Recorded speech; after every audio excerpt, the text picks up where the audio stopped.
Welcome to crown pre medical school. हमारा next topic है जो हमने बात करा था लास्ट, उसमें हमने देखा था एनर्जी शीट कि कौन से पाथवे में कितनी एनर्जी फॉर्म होती है। अब हम बात करेंगे इलेक्ट्रॉन ट्रांसपोर्ट सिस्टम या इलेक्ट्रॉन ट्रांसपोर्ट चेन के बारे में, जिसमें होगा क्या कि माइटोकॉन्ड्रियल मैट्रिक्स में क्रेब्स साइकिल के दौरान जो जो एनर्जी कंपाउंड्स बन रहे थे, NADH2, FADH2, GTP के मॉलिक्यूल्स बन रहे थे, उनके इलेक्ट्रॉन्स का ट्रांसपोर्ट होगा through inner membrane of mitochondria. Mitochondria का ये मेम्ब्रेन है, इसको हमने थोड़ा बड़ा करके देखा है।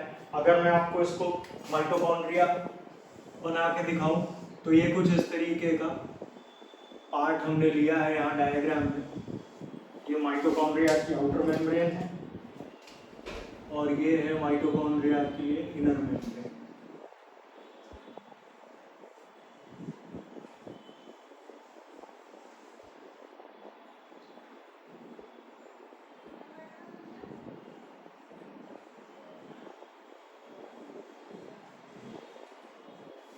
ठीक है, तो आउटर मेम्ब्रेन ऑफ माइटोकॉन्ड्रिया ये ब्लू वाला है और रेड वाला इनर मेम्ब्रेन ऑफ माइटोकॉन्ड्रिया है। तो हमने क्या करा है, इतना सा पार्ट निकाल के यहाँ पे रखा।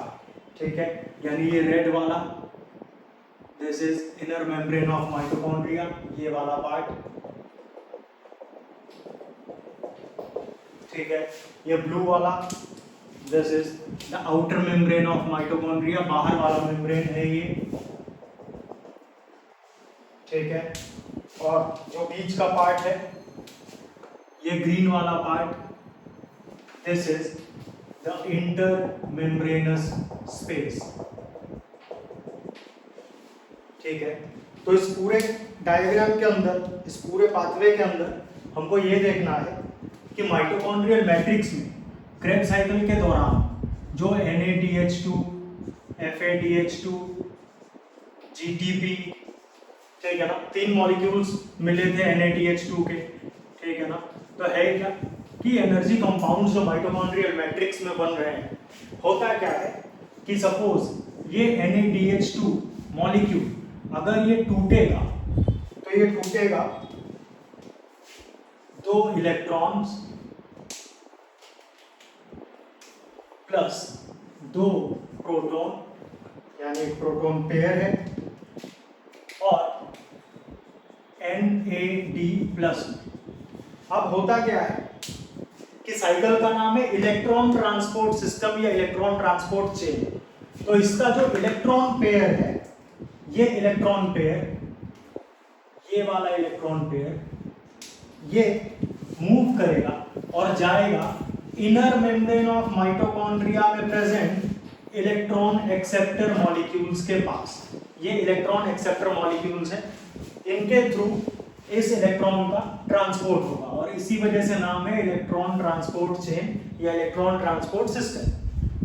तो हम बात कर लेते हैं कि ये जो इलेक्ट्रॉन है, इलेक्ट्रॉन पेयर, ये मूव करता है इनर मेम्ब्रेन ऑफ माइटोकॉन्ड्रिया में प्रेजेंट जो इलेक्ट्रॉन एक्सेप्टर मॉलिक्यूल्स हैं उनके थ्रू। तो सबसे पहले FMN, फिर FES, UQ, UQH2, cytochrome B, FES जिसको आयरन सल्फाइड भी बोलेंगे, UQ, यूबिक्विनोन। ठीक है, फिर साइटोक्रोम C1, साइटोक्रोम C और साइटोक्रोम A1, A2, A3 से होता हुआ ये इलेक्ट्रॉन पेयर फिर से माइटोकॉन्ड्रियल मैट्रिक्स में एंट्री कर लेगा। ठीक है, तो इलेक्ट्रॉन का ट्रांसपोर्ट यहां से होता हुआ फिर यहां माइटोकॉन्ड्रियल मैट्रिक्स में ये वापस आ गया। ठीक है, लेकिन इस दौरान जब ये इलेक्ट्रॉन ट्रांसपोर्ट हो रहा था तो इस दौरान क्या हुआ, इस दौरान ये हुआ कि ये इलेक्ट्रॉन बीइंग नेगेटिवली चार्ज, जब इलेक्ट्रॉन एक्सेप्टर मॉलिक्यूल्स के अंदर से ये ट्रेवल कर रहे थे, ठीक है, तो इलेक्ट्रॉन एक्सेप्टर मॉलिक्यूल्स के बीचों बीच इलेक्ट्रॉन अपनी एनर्जी से इधर प्रेजेंट प्रोटॉन पेयर को अपनी ओर खींचते हैं, अट्रैक्ट करते हैं। ठीक है, यहाँ पे जो इलेक्ट्रॉन एक्सेप्टर मॉलिक्यूल्स हैं इनको अलग अलग ग्रुप्स में क्लासिफाई कर दिया गया है, अलग अलग ग्रुप्स में बांट दिया गया है। ठीक है, एक ग्रुप इन तीनों को मिला के ग्रुप 1, ये यहां से यहां तक ग्रुप 2, ये यहां से यहां तक ग्रुप 3 और ये लास्ट में ग्रुप 4। ठीक है, तो चार कॉम्प्लेक्सेस हैं, चार ग्रुप्स हैं, 1, 2, 3 एंड 4। अब हम यहाँ पे बात करते हैं कि ये इलेक्ट्रॉन पेयर जो मूव कर रहे थे इलेक्ट्रॉन ट्रांसपोर्ट सिस्टम में से, ये इलेक्ट्रॉन पेयर यहां प्रेजेंट प्रोटॉन पेयर को अपनी ओर अट्रैक्ट करते हैं, ठीक है, अपनी ओर अट्रैक्ट करेंगे। लेकिन होता क्या है कि जैसे ही ये प्रोटॉन पेयर इलेक्ट्रॉन से चिपकने के लिए आएगा, तब तक इलेक्ट्रॉन अपने पाथ से मूव कर चुका होता है, आगे चला गया होता है, और इसी वजह से क्या होता है कि जो प्रोटॉन पेयर अपनी एनर्जी के साथ इलेक्ट्रॉन की तरफ मूव कर रहा है, वो इलेक्ट्रॉन से चिपक तो नहीं पाता है, लेकिन इनर मेम्ब्रेन ऑफ माइटोकॉन्ड्रिया को क्रॉस करते हुए कहां पहुंच जाता है एनर्जी के साथ? इंटर मेम्ब्रेनस स्पेस में, ठीक है। यानी कहने का मतलब कि सपोज करते हैं कि इस इलेक्ट्रॉन पेयर में, अभी ये इलेक्ट्रॉन पेयर यहां है, ठीक है, और इसने इधर से एक प्रोटॉन पेयर को अपनी ओर अट्रैक्ट किया। अब प्रोटॉन पेयर इसकी ओर मूव तो कर रहा है, लेकिन जैसे ही प्रोटॉन पेयर यहां तक पहुंचेगा, तब तक ये इलेक्ट्रॉन अपनी पोजीशन चेंज कर चुका होगा, क्योंकि इस इलेक्ट्रॉन के पास एनर्जी है, तो ये इलेक्ट्रॉन अपनी पोजीशन चेंज करके यहां पहुंच चुका होगा। और इसकी वजह से होगा क्या कि प्रोटॉन जो फुल स्पीड में इलेक्ट्रॉन की तरफ मूव कर रहा था, वो अपनी स्पीड के साथ मूव करता करता करता करता पहुंच जाएगा इंटर मेम्ब्रेनस स्पेस में, ठीक है। नेक्स्ट टाइम फिर से सेकंड कॉम्प्लेक्स में वही चीजें होंगी कि और जो प्रोटॉन्स बनेंगे, और जो प्रोटॉन पेयर यहां बनेंगे, ये प्रोटॉन पेयर जो यहां बनेंगे, ये प्रोटॉन पेयर सेकंड कॉम्प्लेक्स में जब इलेक्ट्रॉन इनको अपनी ओर खींचेगा, तो ये भी इलेक्ट्रॉन से बाइंड करने के लिए आएंगे, लेकिन इलेक्ट्रॉन फिर से अपनी जगह चेंज कर देगा, और इलेक्ट्रॉन सपोज अगर यहां पहुंच गया है, तो ये प्रोटॉन पेयर मूव करता हुआ फिर से आ जाएगा इंटर मेम्ब्रेनस स्पेस के अंदर, ठीक है। थर्ड कॉम्प्लेक्स में फिर से वही कहानी होती है, यानी इलेक्ट्रॉन फिर से नीचे की तरफ मूव कर रहा है, एक और प्रोटॉन पेयर को ये खींच लेता है और निकाल देता है इंटर मेम्ब्रेनस स्पेस में, ठीक है। अब इलेक्ट्रॉन के पास इतनी एनर्जी नहीं है कि ये प्रोटॉन को खींच पाए, प्रोटॉन पेयर को खींच पाए, और इसी वजह से ये खुद प्रोटॉन पेयर के पास खिंचा हुआ चला जाता है, यानी वापस से चले जाता है माइटोकॉन्ड्रियल मैट्रिक्स में। और यहाँ पे माइटोकॉन्ड्रियल मैट्रिक्स में इस इलेक्ट्रॉन को एक्सेप्ट करने वाला जो मॉलिक्यूल है, वो है हाफ O2, ठीक है। इसको नेसेंट ऑक्सीजन भी आप लोग लिखते हैं, ठीक है। ये मॉलिक्यूल यहाँ पे इलेक्ट्रॉन पेयर को एक्सेप्ट करता है, और साथ में जो प्रोटॉन पेयर फोर्थ कॉम्प्लेक्स में नहीं निकल पाया, उस फोर्थ प्रोटॉन पेयर के साथ इनको जोड़ देता है,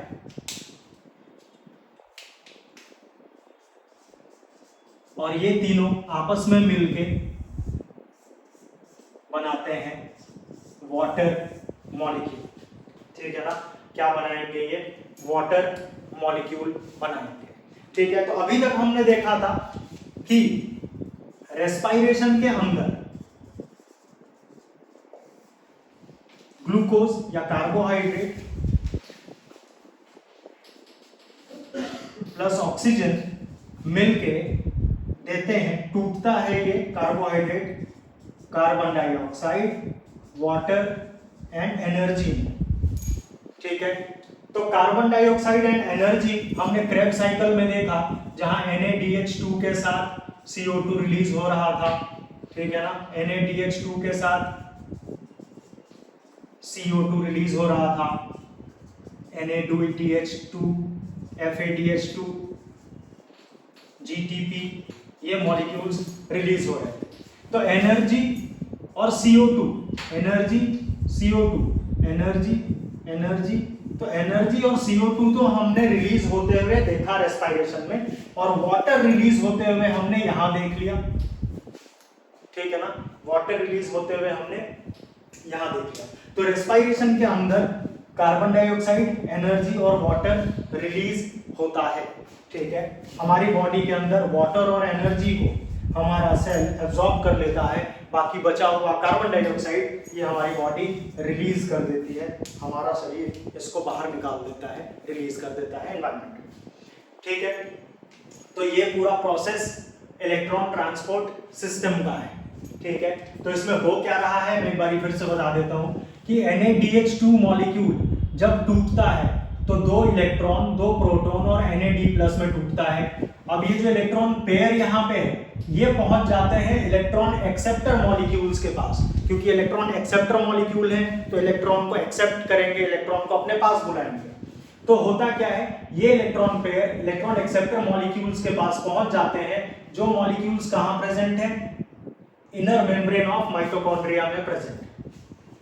अब होता क्या है, ये इलेक्ट्रॉन पेयर मूव कर रहा होता है, ठीक है, इन इलेक्ट्रॉन एक्सेप्टर मॉलिक्यूल्स के पास।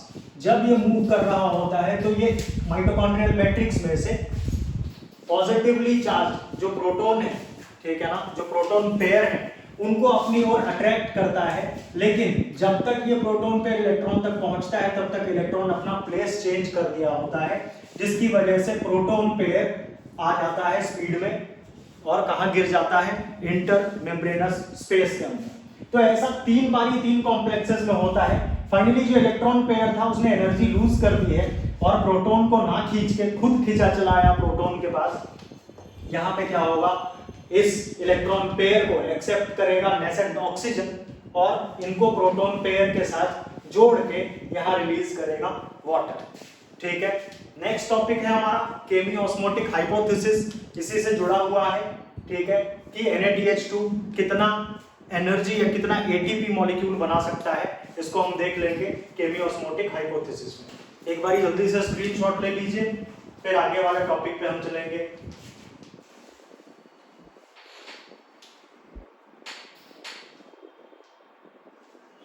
चलिए अब हम पहुंचते हैं आगे वाले टॉपिक पे, जिसका नाम है केमियोस्मोटिक हाइपोथेसिस।